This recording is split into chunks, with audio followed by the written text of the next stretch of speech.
All right, guys, welcome back to another episode of the Hart Hustle Podcast. I'm going to be incredibly selfish today. This is 100% for me and not for you guys at all.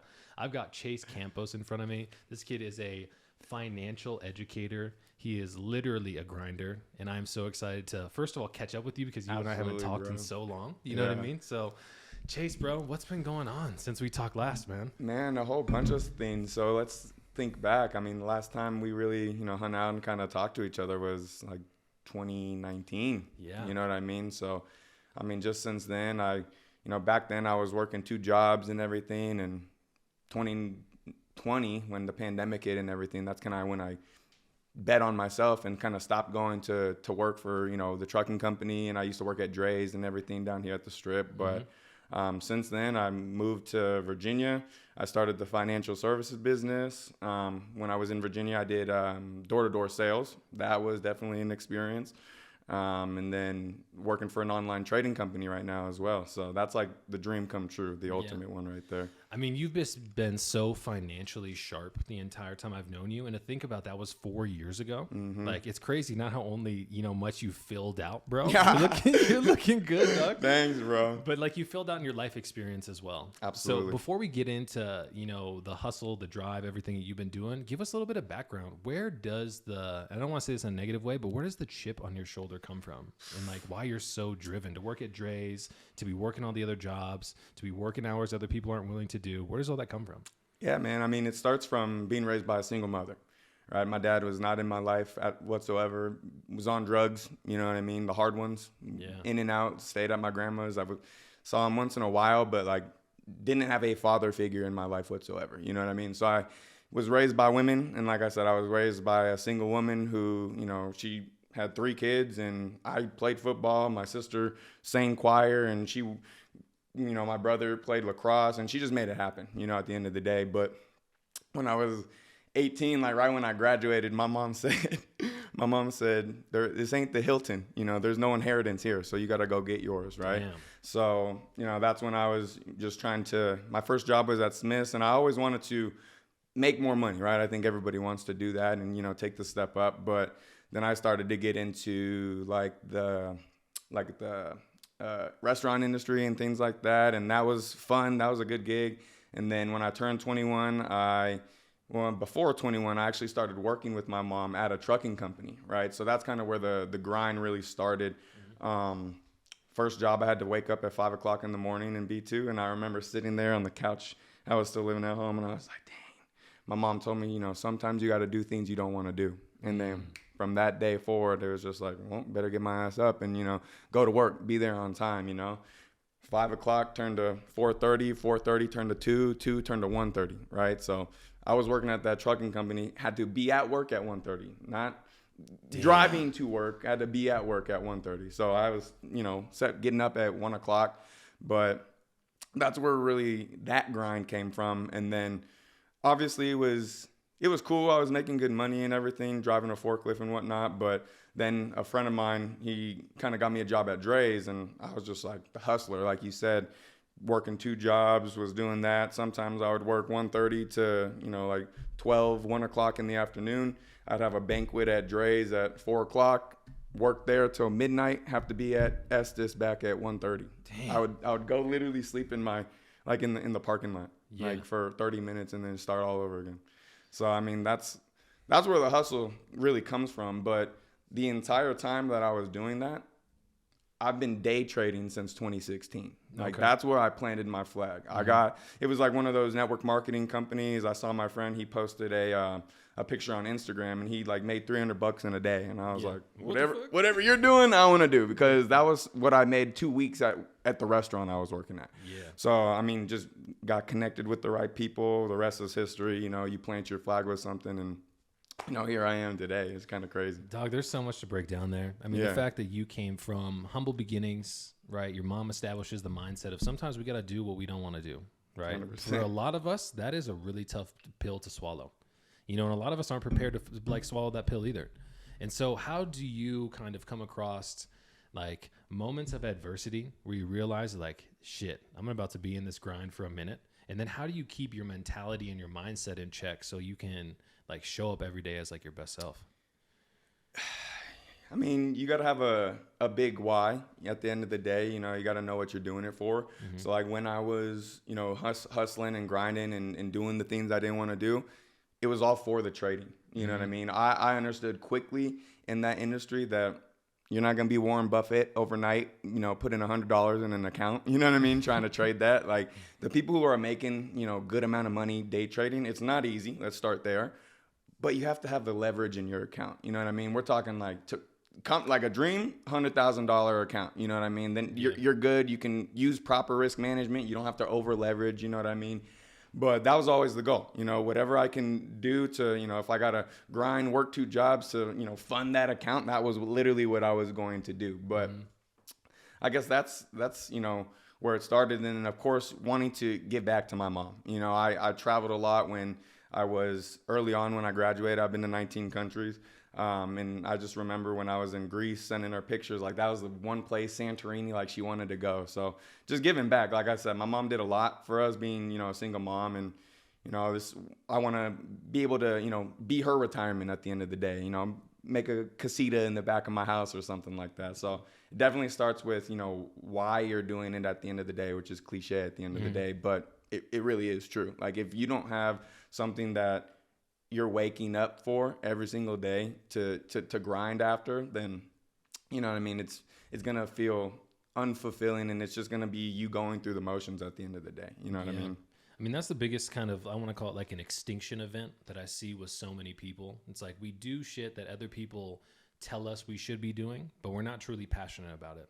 Have you had moments where you started to go down the path of like pursuing different stuff, but it just didn't feel right from like an alignment internal position? Oh, absolutely. So that's funny you say that. Nothing against my door knocking guys, right? Absolutely love them. Some of my best friends are still there. Some of the dopest people, you know, hardworking. And that's another thing that you got to be, you know, a different person to do that industry as well too.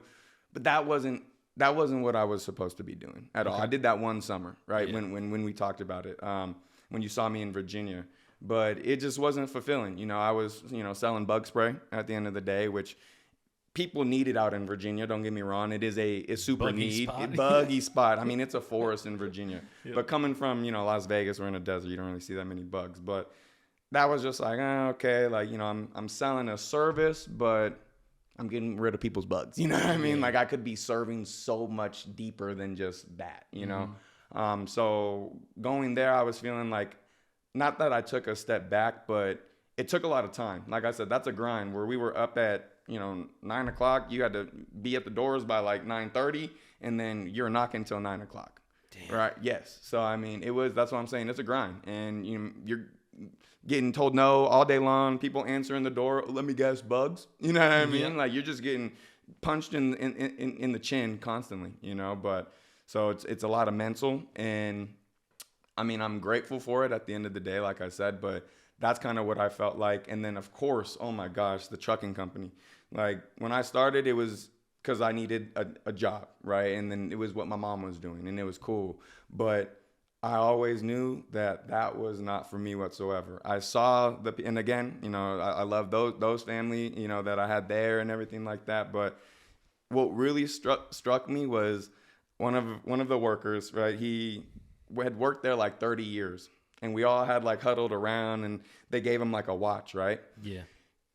3 years into me working there, I was about capped out on, you know, my wages. Like, you know, I getting raises every year, and then you get the cost of living raise. Yeah. But I was making what this guy was making working there 30 years. Yeah. So I was like, bro, I was 22 years old, and I was like, this can't be it. I'm in a warehouse, a box, you know what I mean? Driving freight into trailers.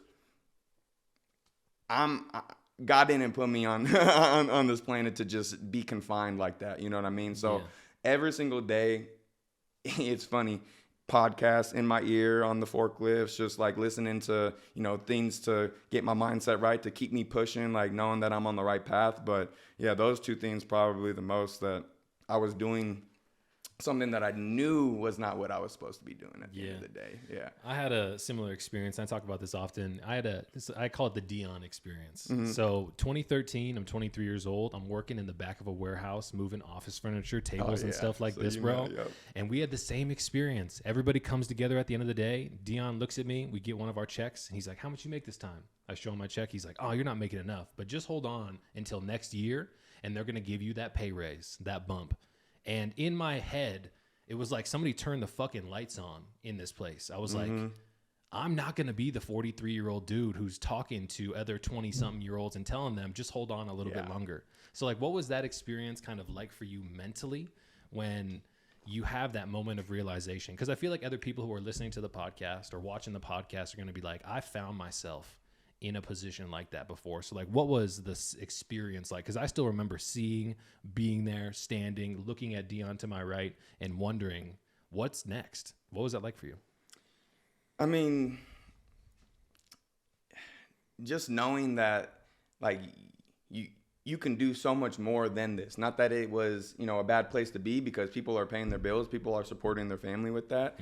But just, having to go to work every day, but knowing in the back of your head, like that's the fire. At least it was for me, and how I kind of, kept the drive going was personal development at the end of the day. I mean, consistently, I'm a big Eric Thomas. Like I told you, I didn't have a father. I joke around and I say, E.T.'s my dad. Like literally E.T. is my dad. Like, because once I found him and went down the rabbit hole, good riddance. And what's funny is I found him, like it's funny that I'm looking back now. I found him the first week I got solo on my own forklift, right? So I'm going on and like iTunes and stuff like that and looking up all his stuff. And then I didn't even know he had a podcast. And then it was just game over. Rest was history with that, dude. Then I'm like up to speed. I'm waiting every Thursday for the new one to drop. And yeah, so that feeding yourself with, positive, information and things that are going to, drive you to become better. Yeah, like man. This podcast, I mean, like the thing that I worry about for so many people is I talk a lot about kind of like our mental diet. A lot of people don't really pay attention to the things that they consume, which is just like, I mean, I'm happy to talk about it, but it's like, we consume so much stuff from Instagram, perceptions of other people, someone giving us prescriptions to be in like, if you want to be successful and happy, do this kind of stuff without having enough awareness to realize that maybe that's just not for you. Yeah. So how do you feel about kind of the mental diet and why it's so important? I think it's huge because people in our day and age and around our age, it's like, that's all it is. Literally all it is. And what's funny is when I was working at that forklift company, what app got created? Instagram. TikTok. Wow. TikTok. Right? That's the worst thing that I've ever seen. I'll call friends and I'm like, oh, what are you doing? Oh, just getting off work. Probably going to go home, chill on TikTok. Yeah. Waste my life. You know what I mean? But what's crazy is you don't even know, and where I really found where there's a problem is, on your iPhone when it says, or it used to at least, I don't know if it does anymore, how much screen time you're using. Yeah.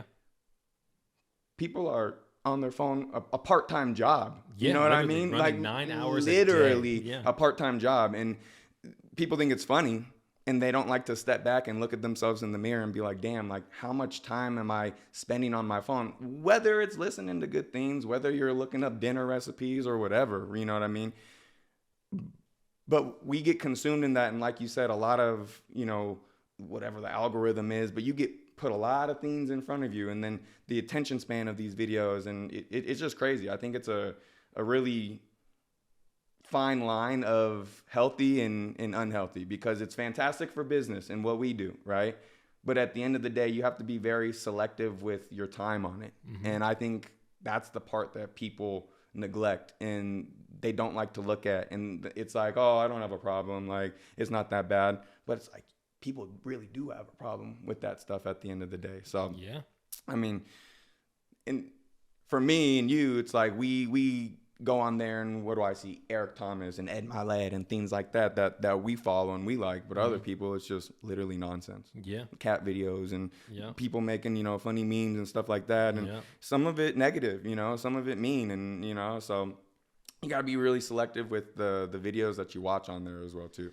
I think it's really important to be have enough self-awareness to be able to audit our time. And when you get into the world of Instagram, of social media, of spending so much time on our phone, some of that time kind of disappears. And so when I hear people be like, well, I just don't have enough time to do this, even in like the sales process, you know what I'm saying? Like people are like, I just don't have enough time. But it's like, we all have the same amount of time. It's about eliminating the time that you're spending on stuff that doesn't matter and putting it towards stuff that does. You know what I'm saying? I saw this article the other day and it was terrifying, but it was like, if you waste 5 minutes a day on Instagram or TikTok, by the end of the year, you're wasting 2 weeks of time. Ooh. And when he quantified it like that, I was like, what? You like threw your phone? Yeah, you know what I'm saying? Because it's like, dog, like 5 minutes goes by like that. Yeah. But like, I feel like one of the biggest problems that I've, kind of internally recognized is the older I get, the faster time moves. Years go by. Dude. It's already like, I'm looking at my calendar next week. Somebody was like, hey, you got to hop on the podcast, pick a date. I look at the date. It's May 12th. Yeah. I'm like, bro, it's the 5th month of 2023. And I feel like it just got here. It did. And I don't know if it's just like the overall relevance and my ability to kind of look at time in shorter periods. Because like when you're 5 years old, a year goes by, that's a fifth of your life. That's a ton of time. By the time you're 30, you know what I'm saying? Like that's a tiny bit of your life. It only gets smaller and smaller. But when we have the tools like Instagram, TikTok, these things that pull for our attention, so much more time goes by because we don't pay attention to what's going on. We're not like actively listening, actively present in the moment. And so if you're trying to accomplish big stuff like you are, and I want to get into kind of what your bigger dreams are, if you're wasting time fucking around on Instagram and TikTok, looking at people just like dance around half naked and do different stuff, you're literally putting all of your time into a bucket you can never get back. And that's terrifying. Yeah, exactly. And I think you said another thing too. It's just like what's promoted on there a lot, like you said, is, women in bikinis and things like that. And it's just like, is that healthy for your relationship if you're in one? You know what I mean? Is that what do you think? I mean, it was brought to my attention that it's like, it is like giving that validation. You know what I mean? At the end of the day, it is, regardless of if you think, they're my friend or not. It is 100%. Yeah. So yes, it can be avoided, but that's a discussion, with your partner at the end of the day. If it really truly does bother them, then guess what? Don't hit the like button. Yeah, it's as simple as that. I totally agree. Yeah, still look at the picture. You know what I mean? Like, it's don't not that leave deep. a digital trail about. Yeah, exactly. Yeah, but yeah, that's what I think about that. Yeah. Though. I mean, it's very tough because we're in foreign waters. You know what I'm saying? Like nobody from a previous generation can give us advice on how we navigate these waters because they were never here, right? And the time is different. Yeah. Our attention is different. The Instagram, the influence, all this kind of stuff is wild. Everything's different, dude. You know what I'm saying? Yeah. So, I mean, it's just, it's wild. But I want to transition the conversation. So, pandemic, 2020. Me and you, last time we saw each other was in 2019. Yeah. You decide to make the big jump from the outside looking in, where I'm going to be in Vegas. Now I'm going to Virginia. Yeah. So why? And wasn't that fucking scary? 100%. And, just to backtrack a little bit before that, 2019, it's crazy, right before the pandemic, I got, like I said, Matt was maxed out with my raises, right? Making, I think it was like 24 an hour or something like that. But then I moved into, my first apartment. Okay. And then pandemic hit, and then I was literally forced to go to that job. Dre's got taken away from me. So now that was really my social life, was Dre's, being in that kind of, environment, having those kind of coworkers, right?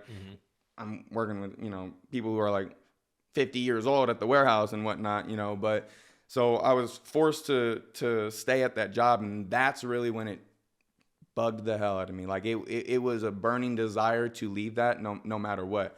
That's when I got introduced to the financial business, but also made a commitment to already go out and door knock to one of my buddies, right? So I started the financial business, did really well initially, and then just kind of put it on the back burner because I made that commitment. I'm a man of my word, right? But then, after 3 years, quit the forklift job. And after my lease was up, of course, moved to Virginia and was going out on a limb. I decided to literally bet on myself because I was always the hardest worker, whether it was at the trucking company. We had like load bars, basically you can stack and everything. I'd pick up like 3 of them, and they'd make fun of me for doing that. Working too hard. Yeah, working too hard. But we're at Dre's first year I worked there, got promoted. So that's something I pride myself on, and I needed to do something that was performance based. So that's why I started in the financial industry, because highest commission earning industry in the country, you know what I mean? And then also doing the door-to-door sales, I saw there's no lie to it, you know what I mean? There's money in door-to-door sales, you know what I mean? It's just you have to be a dog. And my friend was a dog. He went out there his first summer, made over like 6 figures, and I was like, sign me up. Yeah, I want to test that out, you know? So yeah, I mean, it was scary, but ultimately what was scarier was staying at that job for 40 years. So that's why I had to take a chance and bet on myself, and went out there to Virginia, shipped my car, literally packed up my entire, you know, house, apartment, put some stuff in my grandma's garage and stuff, and just went out there and, you know, started my journey from there on. So how do you muster up the courage to do that? Because I know so many other people are like, I have this internal drive that is not in alignment with what I'm doing today. I need to get out of here. But how do you have the conversations with yourself? Are you talking to other people around you? Talking to your moms? You talking to the homie? Nope. What was it like? It was, you have to be so sick and tired of being sick and tired, right? The money was cool. I was making money. I was, you know, living on my own, doing my thing. But I was so miserable working at that job. But my biggest thing, and there's nothing wrong with jobs, right? But I just knew that I was capable of doing something greater, right? And working for myself. And that's what you kind of have to have the conversation with yourself with in the mirror, is just like, am I going to go get a better job and something that I'm happier with or whatnot?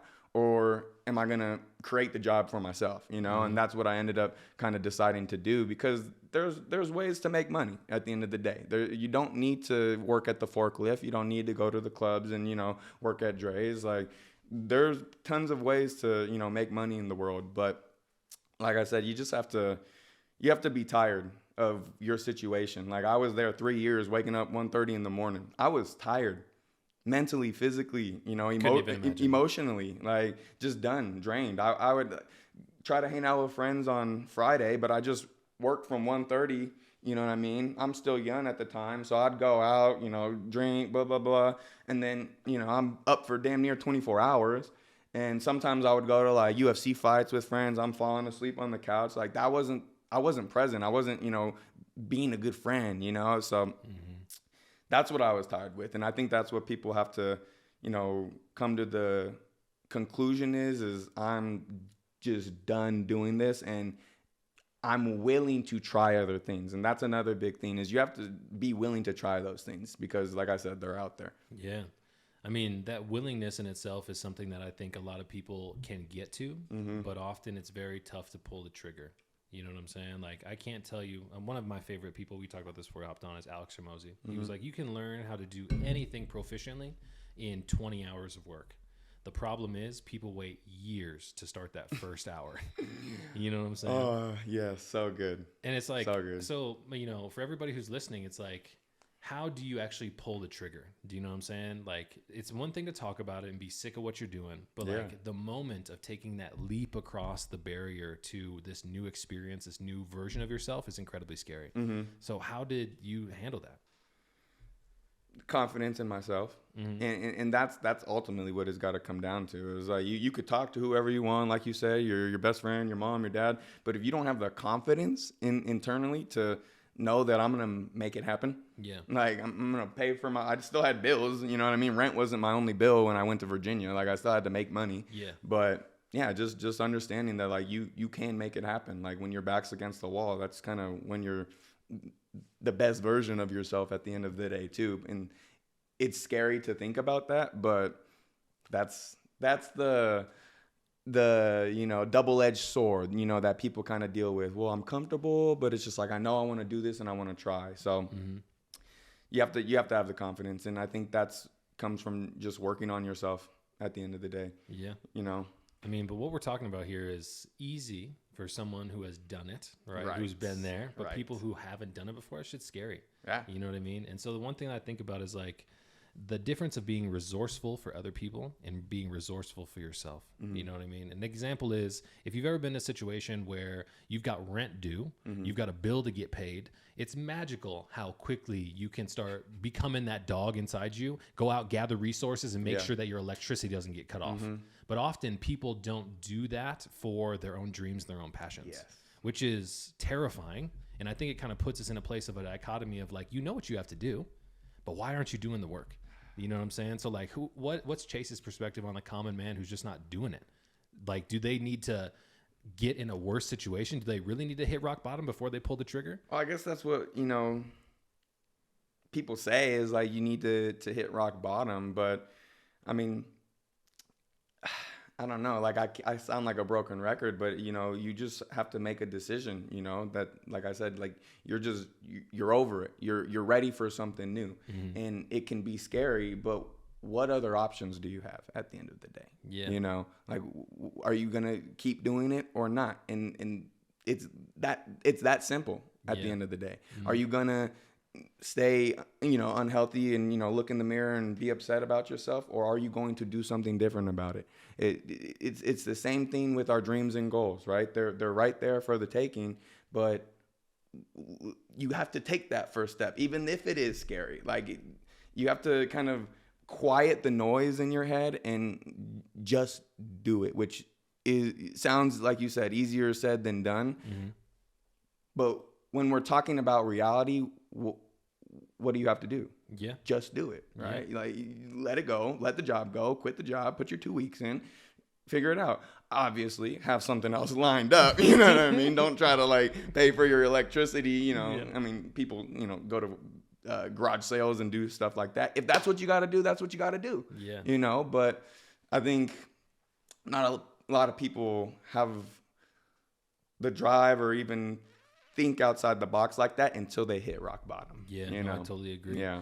And I think, one thing that you just talked about as well that I think is really relevant to bring up for the audience is getting comfortable with the potential of being told no. Mm-hmm. And naturally, when I think of being told no, I think of roles and responsibilities like going out and doing door knocking every single day. So, oh my God, what was your relationship like with no and rejection before that happened? And then what kind of lessons did you learn? Did you have a pivotal moment in the very beginning that was like, damn, this is going to be hard? I mean, what was that like? Being told no beforehand, I mean, that didn't really bother me. Starting in the trading company, in the trading industry, like 8 years ago and everything like that, it was mm-hmm. one of those network marketing companies and stuff like that. So I'd gone through the arena of, being told no before. Door to door, like you said, is a completely different beast. So, I mean, you go there and majority of your day is literally being told no. Mm-hmm. And like, you might get 3 sales, that's a good day, and you're knocking on a whole neighborhood like this. Yeah, literally, like I said, 9 to 9 that you're knocking. So understanding that in that field, it's a part of the game. Mm-hmm. Having really good leaders and good trainers to get you in, that's mental. That's all mental, just to kind of brush it off. People, like I said, will be mean, open the door. Oh, you're literally the 5th person today to come knock on my door. Hey, it's just my job. Have a good one. Yeah. You know what I mean? Simple as that. Like, mm-hmm. and once you get into that rhythm and that routine that it's just my job, that's what I really had to embody. Was you are knocking on, somebody's door, and you're, middle of the day, they're working, you know what I mean? Like, some people work from home or whatever. Babies are sleeping, whatnot, but it's just my job, and really getting into that mindset of it, though. Yeah, I mean, like, from my perspective, that's one of the most valuable skills that you can really acquire is being okay with being told no. Oh, yeah, absolutely. Because, like, in business in general, right, they say 9 out of 10 people aren't going to do business with you, mm-hmm. and you have to run through the 90% of those people to find your 10% who align with what you're doing. Yeah. You know what I mean? But, like, that is a huge process of desensitization mm-hmm. that I think is so vital, but it doesn't just talk about in, like, business. But it's also from like a personal development perspective, which will put you light years ahead of other people mm-hmm. because we have so many internal conversations with ourselves where it's like, I don't want to be rejected. I don't want to look stupid. I don't want to have this person tell me no. But when you position it in the right way and have that mindset that is like unbreakable, you can become an absolute savage at whatever you're doing. Oh, dude. And that's what, once you do that, that's when you start to really, break barriers in that industry, right, of door knocking, right?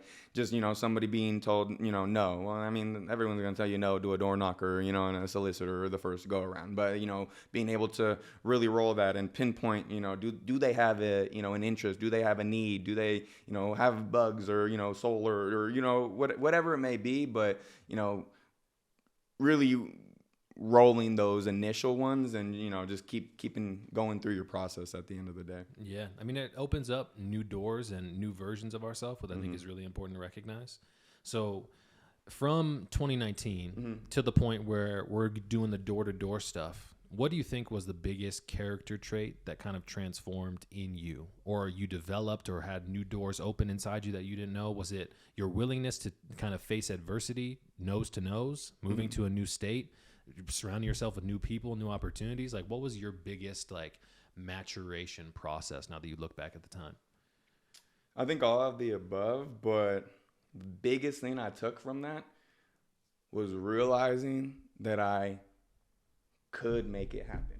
You know what I mean? Left it, came to, Virginia, putting myself in a complete, like you said, different state, moved across the country, like literally. Never done that. I moved across the world before, but I mean, I moved across the country, and was packed up. And like I said, I was at a point where I did have bills at that point in my life, and I had to make it happen. But and like you said, that face-to-face kind of not confrontation, but learning how to deal with people better, and becoming a salesman. At the end of the day, because that is in hand, even though, I educate, that my whole basis with my financial business is to educate people ultimately. Sales at the end of the day. I'm trying to, see where I can help you. But I think that kind of sharpened the sword a little bit when I came back to do that.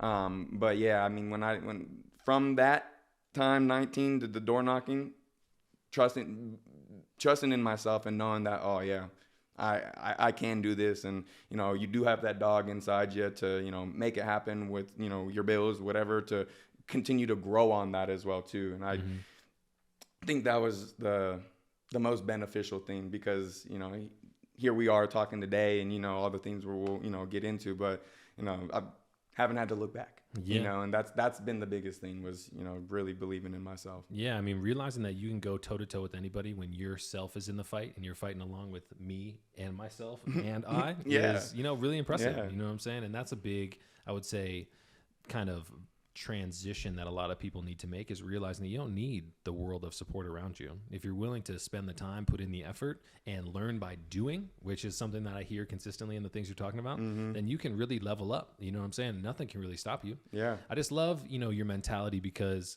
you have so much, and I say this all the time, lived experience is the thing that makes the biggest difference, right? You can't learn about doing push-ups by reading about push-ups. Right. You learn by doing push-ups. Exactly. You know what I'm saying?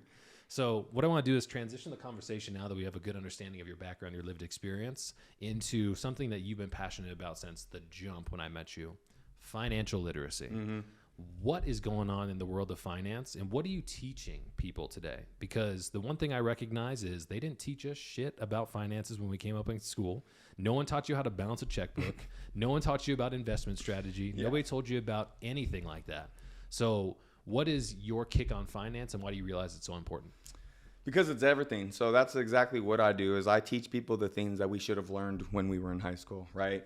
How retirement planning works, college funds for our kids, proper protection for, ourselves and our homes and things like that. Getting out of debt, budgeting, really all of those things. So that's the whole basis of it, and, seeing where I can help anybody in those areas. But again, it came through me not growing up with money. Like, my mom didn't necessarily choose a job for financial welfare success at the end of the day, working at that trucking company. Yeah. We were fine.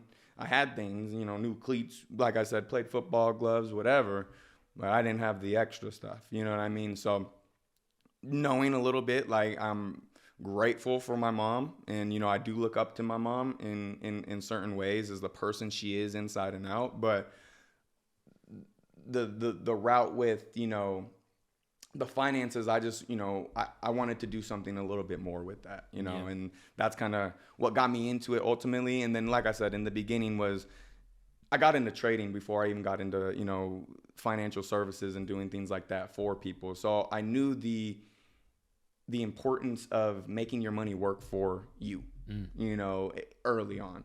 And then getting into, financial literacy. I mean, if you just start saving for your retirement when you're in your 20s, you're going to be a lot better, well off than if you start when you're in your 40s and you haven't thought about it for 20 years, and it's not rocket science, compound interest is your best friend at the end of the day. So you got to start it quick. Yeah. I mean, something that inspired me to bring this point up is, I think a lot of us who are in this generation today look at our parents, and I think at some point in time we have conversations with ourselves and realizing that like these people aren't the perfect version of a human that we once thought they were, right? And when it comes to doing things about like planning financially, a lot of our parents didn't have the skill set or the knowledge base to make good decisions. Right. You know what I'm saying? And so it's like our job as this generation to be observers and not only to live or learn through our lived experience, but learn through the experiences of our family. Right. You know what I'm saying? Exactly. And it's like, I think so many people need to take their financial literacy and understanding about how they can start setting up a foundation so much earlier. Oh, absolutely. I'm going to pivot the conversation into something else that really bothers me. Today, because of social media and everything else like that, when people start making the smallest amount of money, it seems like we have these social drivers and almost internal expectations that we need to start like flexing on people. Yes. So why do you think that is, and why do you think it's so detrimental to your long-term success? Social media, because you're trying to keep up with the facade of what you think, all these accounts like Rich Lifestyle or, whatever these, who's running these accounts, and they're posting pictures of, Maybachs and, mansions and things like that. Yes, you want those things, but at the end of the day, you really don't need that. And is that what you want, or is that just what you see and that's what's people are posting on your Instagram and stuff like that? So I think that's where people get carried away, is trying to do things that other people are doing, or doing what's trendy, you know what I mean? Buying the shoes, buying the the watches, or the name brand things. Like, it really doesn't matter. And what's funny is what they teach you is like, it's natural that when you start to make more money, your bills get higher too, right? Lifestyle inflation. But you can, what do they tell you? Live below your means. And it's very true.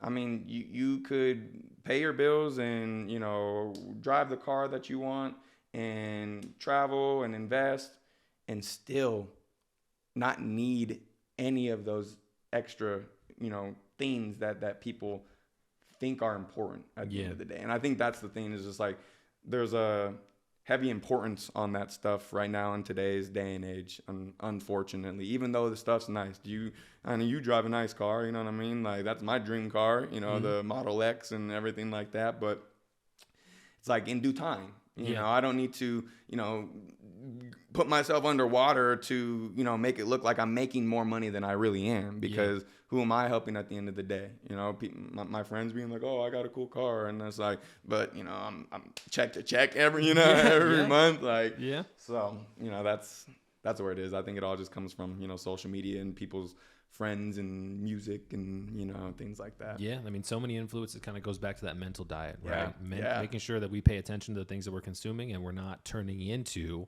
a version of what we eat every single day. Let me tell you something that's very scary.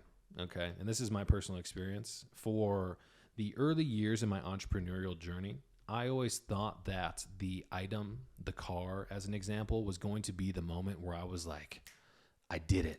And that moment of like dopamine release, like, oh my God, this feels so good.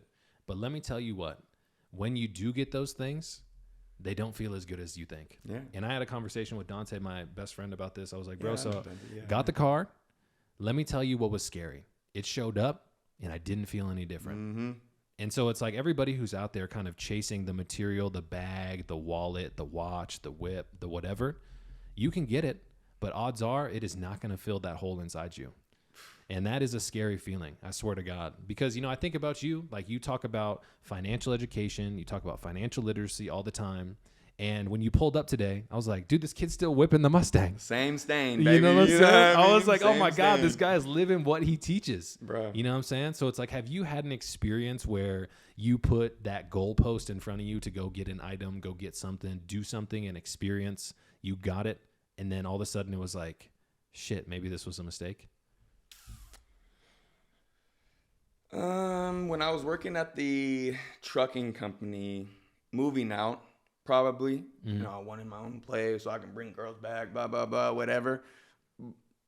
That stretched me, you know what I mean? Like that made it a little bit tight when it didn't need to be. I could have just, you know, sucked it up and just stayed at my mom's and saved a lot more money and invested it properly and even had more, you know, capital right now, you know? So that right there was like, it was cool, but like I said, it was cool to what extent. I had friends coming over and I had a cool pad, but at the end of every month, I was just like, you know, a little bit tight. Definitely wasn't worth it compared to, you know what I mean, betting on. I just think people get so caught up in the things. With me, it was just like, I ultimately wanted just the freedom. Yeah. I just wanted to be able to wake up and go to the gym when I want to, go to the stairs and run them when I want to, come hang out with a buddy and do his podcast when I want to, and not be like, oh, well, you know, I got to be at Dre's at, you know, 4:00 for a banquet. You know, I just think that the freedom is so much more delicious than, like you said, those things when you get there and it's just like, you know, it's just that, you know, it's just there. Like you said, it's just a car at the end of the day, you know, so. I mean, it's a big part of the maturation process, in my opinion. Do you know what I'm saying? I feel like so many of us make these short-term decisions because we want to flex for people. And then when I look back on the times when I was flexing for other people, it's like nobody even remembers that. Yeah. You know what I'm saying? And I wish I was in a better capital position to go all in when things really mattered. But now I can't go as heavy because I fucked around and got $1,000 table at Commonwealth downtown Vegas, or we spent $3,500, me and the homies, to go get a table, 4 bottles of liquor, and then we don't even remember it. You know what I'm saying? So like that in itself is a big realization for me. And I feel like so many people today are almost like subconsciously struggling with the idea of, I need to have the bag, I get the bag, it's not as fulfilling, I need to find another bag to go get. And like that process in itself kind of brings the burnout that I think so many people talk about. Burnout for me is not showing up every single day and putting your passion into something and working too much. It's being in misalignment with like what really matters to me and taking energy from the other areas of my life to pursue things that don't matter. Instagram follows, everything else like that. I talk to so many people these days who are content creators, and they're like, I get so burnt out creating content. And I'm like, do you enjoy doing what you do? Right. And they're like, well, I wish I had more likes and I had this kind of stuff. And it's like, okay, well, maybe you're not doing this for the right purpose then. You know what I'm saying? So it's like when I see you talk about financial literacy, I see you hop up on my stories, and I see you doing your EA events every single, Thursday, Fridays, or whatever? Monday nights and Friday morning. All right. So Monday nights and Friday mornings, I'm like, dude, this kid looks passionate about what he's talking about because it's in alignment with what 100%. He wants. You know what I'm saying? Yeah. So I think like hat goes off to you for finding that so early, because I know a whole bunch of 45-year-old people who are still lost out here hunting. You know what I'm saying? Trying to find happiness, but they can't find it. And that's what, you know, I truly feel blessed, you know, and everything's divine. You know, God's got his, you know, his planning and his timing for everybody, but I don't know what it was. And I think it was, you know, me trying things and putting myself out there to meet the right people, to put me in positions where I'm working for the company that I'm working for, to try and, you know, just say, oh yeah, I'll give that a shot for the, you know, I like finance, you know what I mean? I'll give this a shot too, financial service, whatever it is. And, you know, just trying things at the end of the day, really. And something that you talked about there, which was incredibly important to me, which is that sense of freedom. Yes. You know what I'm saying? So you know me for being big in like the mental health, mental wellness space. And the thing I talk about a lot is your lifestyle in itself should engineer your ability to be free and go do the things that you want. A lot of people don't experience that. No. So what was it like from like a de-stressor mindset perspective when you finally got free and you had the ability to do kind of whatever you wanted? Did you like have a moment of like sitting back? And yes, being like, I felt like I had made it for, you know what I mean? And not financially, of course, because there's, you know, things that, you know, like I said, you know, there's bigger, true things that I want to do, which, you know, we'll get into and stuff like that. But like I said, it was just like, wow. Me and my best friend Joey, we used to talk about how, one day all we want to do is just, be able to go to the gym when we want to go to the gym and, coach football. Yes, he has kids and whatever. But, yeah, I mean, just when I moved into just this condo that I'm renting right now, I kind of had that realization. I moved in and I was just like, wow, like, I've got the freedom. Like I'm not owning the condo. I don't own, a home or anything like that, but it's just like, I've got a home, I've got my car, you know what I mean? I've got my investments that I, do on a monthly basis.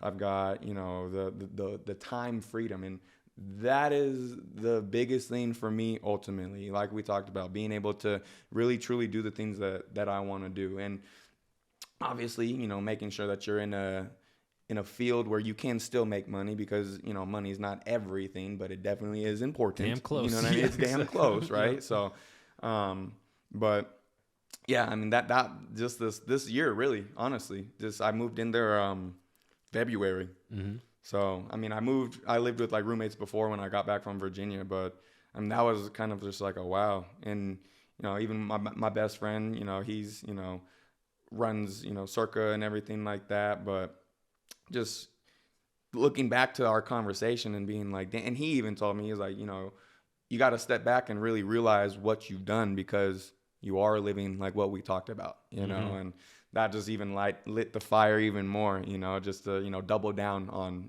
myself again. So, yeah, it almost like, I'm not going to say this to be weird, but it almost like makes me kind of emotional. You know what I mean? Because it's like, dude, we work so hard to get where we want to get to, and it is so important to appreciate the moments where you can actually step back and breathe. Yeah, there's a really good book. It's somewhere on my shelf. It's The Gap and the Gain, where it talks about like a high achiever's mindset is a wonderful thing to have, but you can also fall victim to that mindset. And what he talks about is often the high achiever, we sit at a point in time and we look towards the horizon or our next goal for what we want to accomplish, and we're always chasing that goal. Once we get it, we look up again. And we never really take the time to look at the gain that's behind us. And you never look at the levels that you've already conquered. You know what I'm saying? Dude. It's just like, how long until I get to the end? Yeah. But sometimes it's really important just to pause and be like, damn, dog, like, look how much shit I've been through. Yeah. Pandemic, survived that thing. Family, everybody is hopefully safe. Everybody's good. Moved to Virginia, door to door, working with new companies, moving back, living with roommates. Now I'm in my own spot. Yeah. Like, you can do whatever you want now, bro. Yeah. So, like, congratulations for making it to the other side. Yeah, I appreciate that so much. But yeah, it's really cool, man. And even looking back to, I look back to 2016, literally writing in a journal, like, by the time I'm 25, I'm going to be making, good money from this trading industry. Like, I'm not going to be a millionaire, but I'm going to be making good money. I've been working for this trading company for 2 years. It has supplemented my income that I was making from the forklift. You know what I mean? When I was 25, I'm 25 right now, but like that was last year when I like started to kick in, and I was just like, wow. Like, another thing that I was just like, wow, you write it down, you believe it, and you gotta be tunnel visions. That was 8 years I've been day trading. And like you said, it is not just overnight. Now, just these past 2 years, am I working for a company? You know what I mean? But if I would have just picked it up and put it down, I'd probably, be looking for a job or still be knocking doors or, whatever it may be. So, yeah, I love to, especially right now, I love to look back, even though, it's good to do it real quick, but then, get your mind on the vision again. Yeah, I agree 100%. Yeah. What role, because when I hear you say 8 years, right, often we don't recognize the compounding effects of work on a longer time horizon. Right. So when you're in the moment and you're like, I've been grinding at this, I've been doing this stuff every day, the benefit hasn't hit yet, how do you keep yourself kind of motivated to stay consistent? Because it's not the peaks and valleys of motivation, right? Some days we feel jacked up, we're ready to get after it. Right. But it's the days when we don't that are most important. So how do you kind of frame that up in your mind to stay consistent and keep on the grind?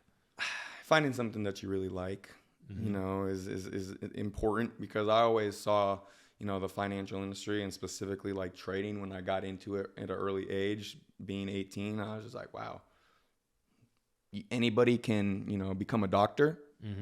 why can't I become, a professional day trader, or, make this, at least a stream of income for myself. Right. Yeah. And I can do my other things. But I mean, that's, I think the biggest thing is having something that you like and you're willing to, no matter what, if it's hard, if you get knocked down, still work at it continuously, Yeah.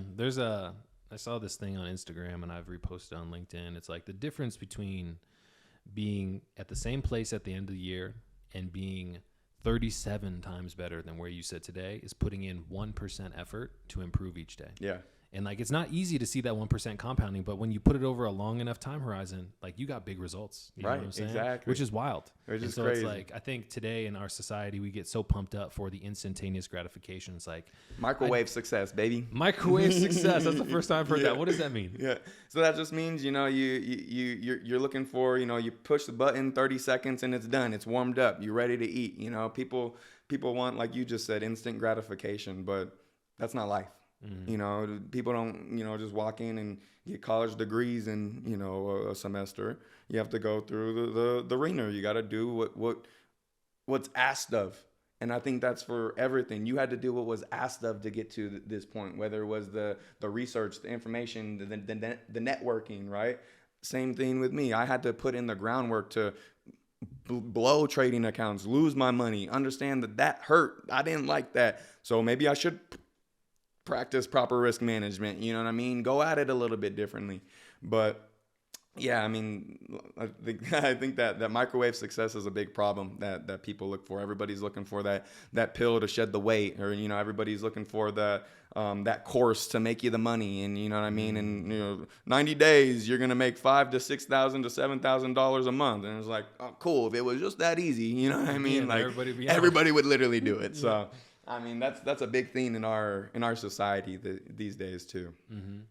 When I hear you talk about like the course that gets you the guaranteed money at 90 days, one of the biggest things that I think that we fall victim to is not recognizing that we are an entire picture of skill sets. And when you add all of those skill sets up, you become successful. Yeah. So it's like not only the skill set of being consistent, like we've talked about, but the skill set of showing up every day, the skill set of being a marketer, the skill set of being an educator, the skill set of being present and being able to present to people. Mm-hmm. Those are all skills that compound on themselves. Yeah, exactly. But I feel like the microwave success model is like, I just need one of these little columns that I can stand up on and I should be successful, but you're not going to be. You're not. You never will be. Man, that's wild. That's a really good one. I'm gonna use that microwave success. Yeah. So why don't you let us now kind of into the big picture of like, what are we trying to do?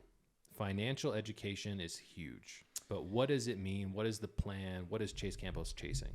Right now, I mean, with my financial service business, like I said, I got to a point where I came back from Virginia. I decided to, go all in on that as well too.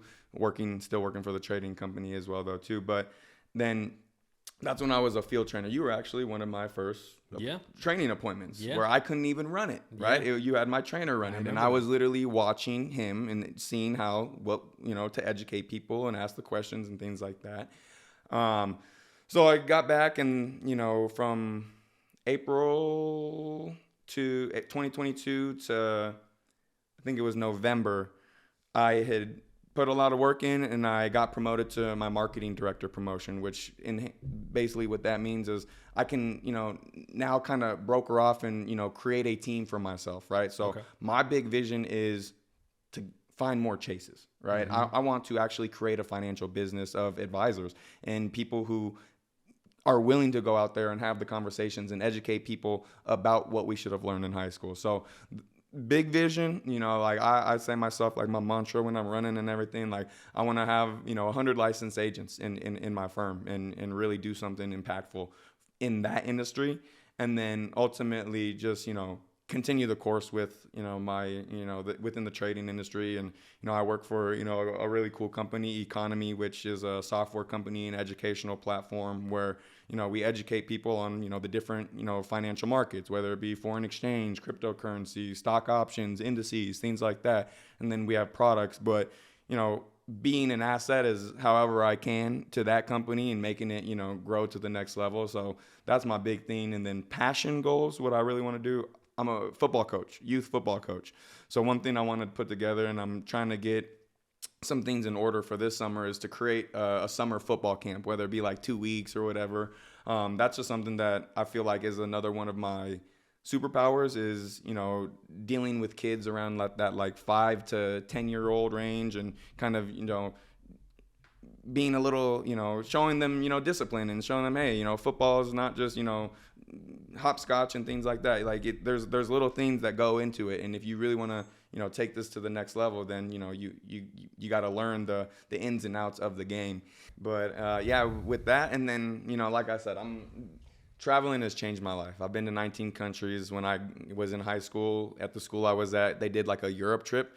But during the year that I graduated, that was when a lot of the like attacks were going on in Europe and stuff like that, in like all the different countries. So they changed it to Australia and New Zealand. Okay. So little 17-year-old Chase sold his car to go on that trip, to go over for 2 weeks to fly to, you know, New Zealand and Australia. Yeah, I don't know what it did, flipped the switch inside my body. I was just like, wow, the little bowl that I grew up in Las Vegas, there's so much more to experience. I mean, people are talking in different lingo and, you know, saying different words that we would never say here, you know what I mean? And driving on the opposite side of the road. And I just realized there was so much more to experience. And then obviously traveled Europe a lot. But an ultimate goal of mine is to put together something, and I haven't gotten too deep in this. This is like major big goal, is kind of like, I don't know if it's a nonprofit or how it needs to be, but I want to help younger kids like I was traveled, and give them the opportunity to, you know, go on trips like that at a young age, because it is super impactful. You don't need to just, you know, graduate and just, you know, get to work or, you know, get to college. Like you can, you know, experience life a lot, because like you said, that is something that you can never take back. Right. Mm-hmm. When I was knocking doors and I would tell people that, you know, you'd talk to people who were never got out of Virginia, you know, and I talk to a lot of people now. And even if I say 19 countries, they're like, what? Like, which is cool, you know, and it makes me, you know, really realize that not a lot of people are doing that. And however it is for me to impact, you know, kids like that, like I was impacted, I want to be able to do that. But obviously do it in a sense where it's like these kids, they have no shot to do it. Not like, you know, your parent just doesn't want to, like, you know, pay for it or whatever. Like you have 0% chance of doing it. You know, here's a scholarship or whatever it is. How, like I said, I'm trying to think of like the perfect plan, but that's ultimately what I want to do, is, you know, really help send kids to experience the world. Mm-hmm. Mm-hmm. I mean, because it's important, you know what I mean? Like when you grow up, and I had the same experience when I lived in South Carolina, people would be like, I've never been out of the county before. No, exactly. You know what I mean? I'm like, bro, you guys have never seen the world. And they're like, I don't need to. I'm like, how can you say that? You know what I mean? There's so much life. They don't even know. That's the thing. They don't even know. Yeah. That's the biggest thing. But you get exposed. Exposure's huge. Mm-hmm. You get exposed to things at a young age. That's when your mindset starts to widen, right? Mm-hmm. And you're like, maybe I can do this. You know, well, you know, I never thought I could go to, you know, Europe or Australia. Well, maybe I can, you know, start that business. Maybe I can, you know, get that degree, you know, and really start pushing yourself. So exposure is key. And that's what, you know, I really want to do, is give that exposure to travel for, you know, younger kids. Yeah, I think that's beautiful. Yeah. I mean, that exposure in itself challenges our limiting beliefs. And so I want to use the next couple seconds here to kind of talk about, when you guys are educating your community when it comes to finances, one of my biggest lived experiences is we have pre-established beliefs about money and the role it plays in our life. Those are limiting. Those are like, people with more money are bad. You don't need money to do stuff. So like, what are some of the early building blocks that you guys kind of have to knock down in order to get people to understand what role finance should play in their life? Does that make sense? Kind of. I mean, just kind of like you said, people are... You get taught money from your parents. Mm-hmm. I mean, that's just where it comes from. Like if you had it, then you're loose with it. If you didn't, then you were like, oh, well, you know, you're checking well, you know, meat is 59 cents cheaper at Albertsons compared to Smith's. You know what I mean? It's a completely different lifestyle, you know? So really getting people to expand their mind on money and not really think of everything as a bill, and think of, you know, when you are investing into different, you know, set vehicles or whatever, the money's not poof. You're not, it's not a bill. You know what I mean? That you're utilizing your money in a smarter way. Mm-hmm. So just creating a different relationship with money is really what we do ultimately, and expanding their mindset on it, Yeah. Because I mean, like, if you have any type of tool in your life, it should benefit you, right? Yeah. You should use the tool to create the outcome that you're looking for, right? From my perspective. And I think a lot of people don't have that vision of money because it comes from, a lot of people come from like a money scarcity mindset. Oh, absolutely. Like, there's not enough money to go around. I need to protect this money. And it seems like from a growth perspective, you're never going to help something grow if you're always protecting it because you think there's not enough oxygen, not enough money, not enough fuel to help it grow. Absolutely. I mean, that's a big one for me. It's like a big realization is like, you have to have assets and things that continue to grow on their own because you can't consistently push all your energy into stuff. One of the best things that my trainer says is if all you ever do is make money, you're going to have to make money forever. Yeah. That is literally just the first step, right? You have to get to a point where you can make that money work for itself, right? And I just thought that was, beautiful when I heard that. It's like, it's true. Like if all I was like and like at the forklift and everything, like if all I was ever going to do was make that paycheck, I was going to have to make that paycheck forever, right? Whether, I had a 401k or whatever, which isn't the, end all be all for your retirement, but I mean, I think it's just, it's simple, but very impactful. If all you ever do is make money, you're going to have to do it forever. Yeah. I mean, it's very true. And it's just like, you have to work at that so consistently to kind of reshape that framework that we have established and hardwired into us by our parents. Yeah. I think about, like the generations of men that I've come from. Great grandpa was a sharecropper, literally traded all of his time for a sense of safety for his family to live on somebody else's land. Right. My grandfather, born in the 30s, didn't have an opportunity, grinded to put his family on an opportunity to kind of have a better life. My dad was the first person to make the jump and become an entrepreneur and have a lifestyle that so many of my other family members have not experienced. Yes. And I look at it as my role and responsibility as the lineage of men in my family tree to put together the best practices and also learn from all the lessons and the mishaps that we've had financially to be able to put myself in a better situation. Absolutely. You know what I mean? Like my dad, as an example, he like has a mentality with money. I'm not saying this disrespectfully, but he's like, more money will come. Yeah. You know what I'm saying? And like my perspective is like, I'm trying to build a foundation for the people who are behind me that they have the knowledge, the education, the vocabulary, and the understanding of what role this money should play. Exactly. Because if somebody's not doing better than me in the next generation, I've messed up and dropped the ball completely. Yeah. You know what I'm saying? And yeah, I think that's one thing that I pride myself on as well too, because obviously not having that father figure, he chose the drug life. It's like, well, it's up to me now, really to be the one to change the trajectory of, our financial well-being and our mindset about money and, even just our mindset about life, ultimately. But, I think that's big. Mm-hmm. So with all the things that you've been through, and this is kind of where I want to wrap up today's episode, how are you dealing with the stresses of it all? Because being on your own is scary. Taking chances, believing in yourself is a stressful process. How do you balance all of that? For people who are like, damn, dude, this Chase kid seems like he's invincible.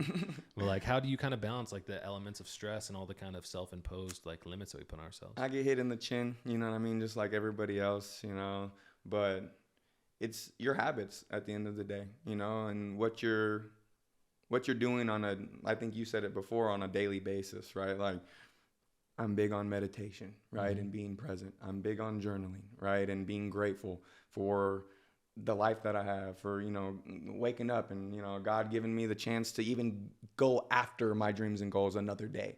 Right. And I just think the consistency with that is huge. And,